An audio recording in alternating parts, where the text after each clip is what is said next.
Hello and welcome to the Man United rebuild. We have one rule in this save and we're not having freeloaders 13 or above in determination, work rate and teamwork. We want to have a hard-working team for United at the moment. The media predicted us to finish 4th and get that final Champions League place.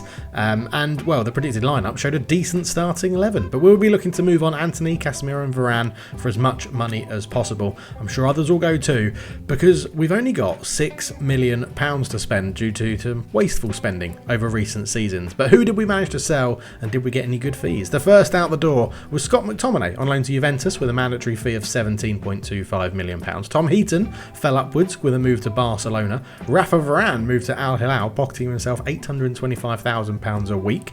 Christian Eriksen was moved on, joining Benfica on loan for the season. And another midfielder in Donny van der Beek was moved to Everton, returning to the club where he had a very unsuccessful loan spell.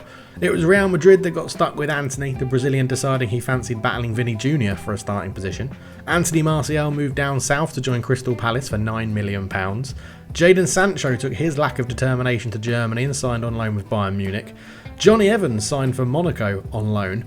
And finally, well not finally, but Victor Lindelof moved to Lazio for a measly £2 million. And the final sale was Slabad himself. Harry Maguire went to Newcastle for £20 million.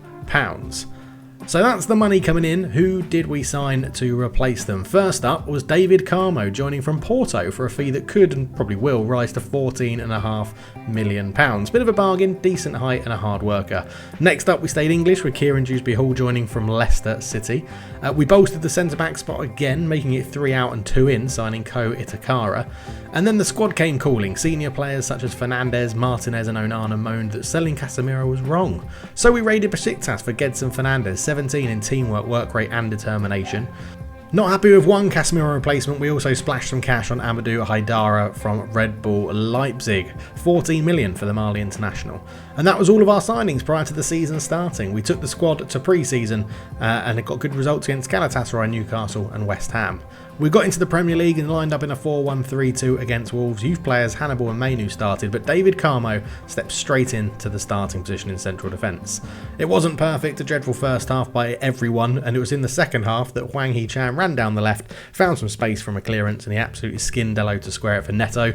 Later in the game, Bruno Fernandes hit an absolute belter of a volley with his weaker foot, and the game finished 1-1.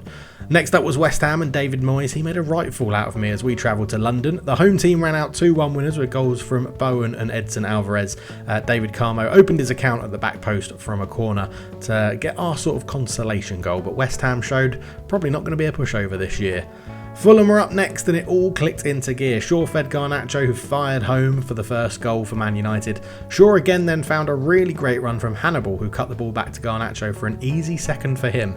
And then it was the returning from injury Rasmus Højlund that wrapped up the win, and I think the big Danish chap could be pretty crucial for us this season as we line up with a target forward in our 4-1-3-2 system.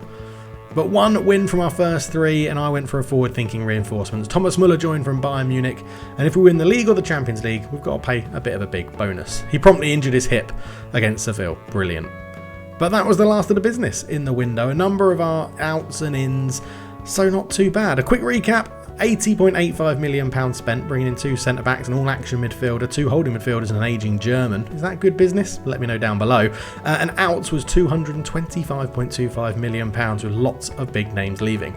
We returned to league action taking on Newcastle and we absolutely blew them away, even if Trippier did score a lovely effort to put the Toon in the lead. 2 from Højlund, Rashford and a lovely finish from youngster Joe Hugill did see us run out 4-2 winners due to a late Jamal Lascelles consolation for Newcastle, but Højlund really does seem to be making a difference in this team with that target forward role. His height, his pace, his strength all really seem to be doing wonders in a 4-1-3-2 that I wonder if Erik ten Hag is watching this, if he will fancy it. Who knows? Always good to see youngster scores as well. Very delighted with Joe Hugill, who's sort of playing backup to Rasmus Højlund, and we did pounce on a lot of errors from Newcastle, which I quite enjoy because we're not playing a counter-pressing or high-line system, so it does seem to be working pretty well. But the next game after that was the derby against cross-city rivals Man City, and what a game for the red half of Manchester. Gedson Fernandes slipped in Dewsbury-Hall to open the scoring in the 83rd minute, and then another quick-fire double from Shaw first with a thunderous left-footed shot, and then youngster Joe Hugill again saw us run out 3-0 winners winners in the Manchester derby, and you cannot ask for more than that if you're a Man United fan. And again, lovely to see a homegrown youngster scoring. But we were brought back down to earth in the next game, where we lost 3-2 to Chelsea. We battled hard, but a last-minute goal from Nicholas Jackson is what secured the points for Chelsea.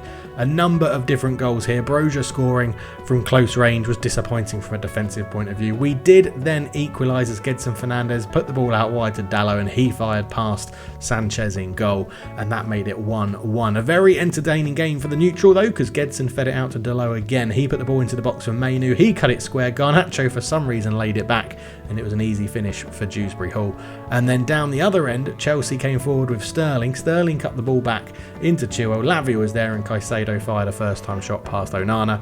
And then it was Nicholas Jackson to secure the points after a bit of pinball, after a good shot hit the post, and it made it 3-2 to Chelsea. But we took our revenge on another London team, as we absolutely battered Spurs with some lovely team goals in this one. We saw little Lisandro Martinez out-jump Romero at the back post for a goal as well, which is absolutely incredible. But more importantly, super sub Joe Hugill grabbed another goal for the season coming off the bench late on in this one. He is looking like a superstar to replace Rasmus Højlund when he gets a little bit tired. And he wrapped up a 5-0 win.